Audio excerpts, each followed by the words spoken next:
Let's go across to my colleague Anirudh joining us live with more on this. So Anirudh, severely impacted two states, Bihar and Assam. Assam, we have seen already over 86 lives that are being lost. If you can take us to the latest updates coming in and what kind of relief work is being done by the state to bring back these people who have been displaced from their homes and their towns and bring back their life to normalcy now. Yes, Risha, if we talk about the bringing back the life into normal of the people who have been affected or rehabilitate them is the major challenge that that is in front of the Assam government, because as the waters of the Brahmaputra started to recede, people made their way to back to their homes from the relief camps. But with the water level going up again in the last 2 to 3 days and many of its tributaries still on the rise, the situation is really grim across the state, and particularly in the upper Assam areas of Dibrugarh, Golaghat, Dhemaji, Lakhimpur, as well as in central Assam. If we talk about central Assam, then Morigaon, Nagaon, Sonitpur district, Dorong, these have been the worst affected districts so far. So the center has also announced a relief package of initial relief package of 346 crore, and the state government has been already extending all their resources in order to mitigate the damages or in order to provide relief and rehabilitation to the people. But the efforts that are being made by both the state and center are not adequate if we really talk about the devastation that the flood have caused this time in the state of Assam. Risha.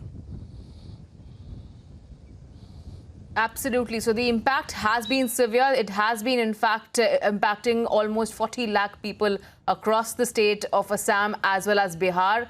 And we have been getting ground reports as to how so many people have been displaced from their homes. They've lost their near and dear ones as well. We'll keep coming back to you, Anirudh, for more on this.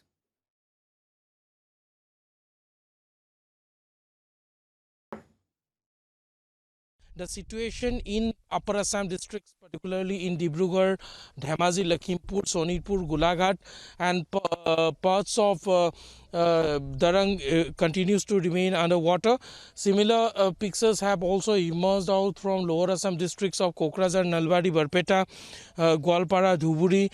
And also in Barak Valley, where the Kusiara river whose flows into Bangladesh have been continuously on the rise for the last several days.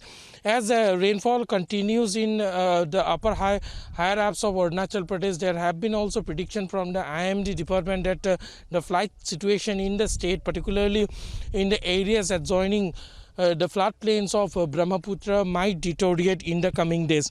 So far, 89 people have lost their life in the flood, as over 45,000 people continues to live in the relief camps who have been displaced from several villages. Over 2,000 villages have been inundated by the floodwaters of the Brahmaputra. And there has been also demands being raised now in the state that it is high time for the government, both the center and the state, to act swiftly in order to declare the Assam flood as a national calamity, as it has not been a year or two that the flood has been ravaging the state, but it has been annually the flood have been taking lives of more than 100-200 people at an annual interval. And it's not once in a year, but almost thrice in a year that the flood have been hitting the state very badly. And just to remind that this is only the first wave of flood which have been witnessed right now, and still the state have to face the second and the third wave, which is coming up in the month of October and November as well. Yes, the state has been facing a double attack this time. If we talk about the flood situation, it has coincided with the COVID pandemic, and this has actually taken the state for a toss.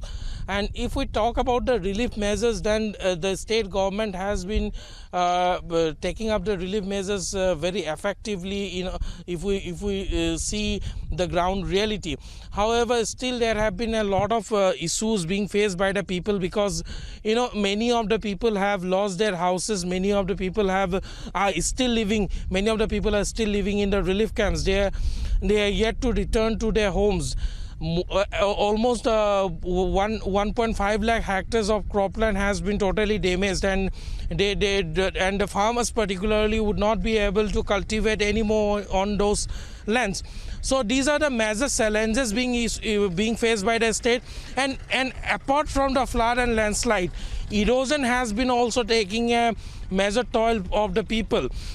The annual erosion have engulfed a huge portion over lakh hectare of land on the banks of Brahmaputra, both in the southern as well as in the northern bank. So there have been also people raising concern, as the center has given the aid.